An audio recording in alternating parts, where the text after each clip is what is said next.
Hey everybody, I'm Captain Zeus and welcome back to the channel. In today's video, I have a movie review for you guys on the recently released Dune Part 2 film. There is going to be spoilers here, so spoiler warning for any of you that have not seen this movie yet, which I highly recommend that you do. Now, to start things off, I will say that you definitely need to watch the first Dune to understand what's happening in here, since this is a second part to the first one, as these two movies are part of the first book, as these are based off of the books. Definitely watch the first one before you go and watch this film, because it takes place directly after the first one. Now, I will say, I'll start off with the cons. Some of the things I did not like about this movie would be the pacing in the beginning. There was a little bit too many montages. I would have liked to see them build up the relationship between Paul and Johnny a little bit more, kind of seeing how he crossed the desert, that little montage, seeing him kind of earn his rite of passage. It does seem like this movie might have been a little bit longer, and they cut those parts out to condense the length of the film. I would have liked those to be in the film just to kind of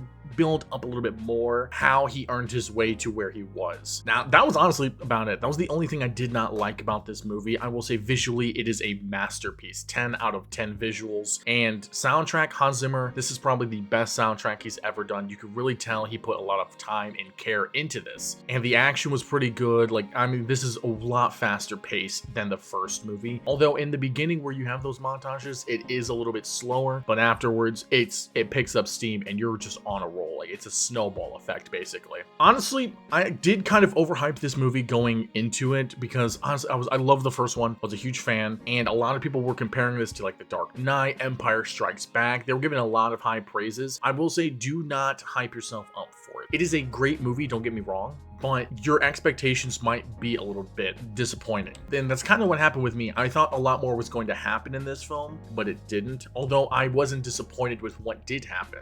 The character development with Paul and the fact that he basically just doesn't want to be Elisa Al-Khalib is honestly just great. I love this aspect of the character and how he struggles with this position that he's basically forced upon. And the twist that he's actually a Harkonnen, they just kind of threw that in casually. I'm not gonna lie, that was something I did not expect whatsoever. And I didn't read the books. I know a little bit about what happens in this second book, which is Dune Messiah. With the way this one ended, with the way Dune Part 2 ended, Dune Messiah needs to come very quickly, because there's so many seeds planted here. Paul becomes the emperor. He's basically marrying the daughter of the previous emperor almost against her will, so there's already seeds of contempt there. Johnny, I can tell, is going to probably start a rebellion against Paul because she's so anti what he's doing. Meanwhile, you have a holy war starting. Like, this is a fantastic start to this franchise. I honestly would have loved if these two movies were combined into one. I would have watched it. I would have watched this 5-hour length film. It's so great. And Denis Villeneuve, he doesn't miss. He's a fantastic director, does an amazing job with this movie. He even says he wants to do the third one. Him and Hans Zimmer are ready. They're ready to do the third one. They're going to take their time though. And you can tell time was taken with this film. There's not a single like terrible CGI segment in this movie. It's so good.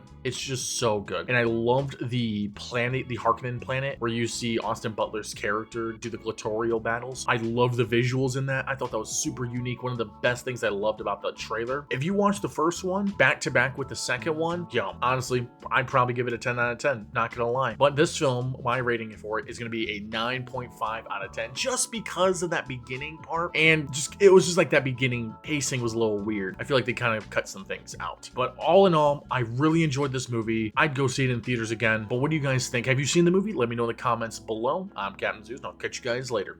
See ya.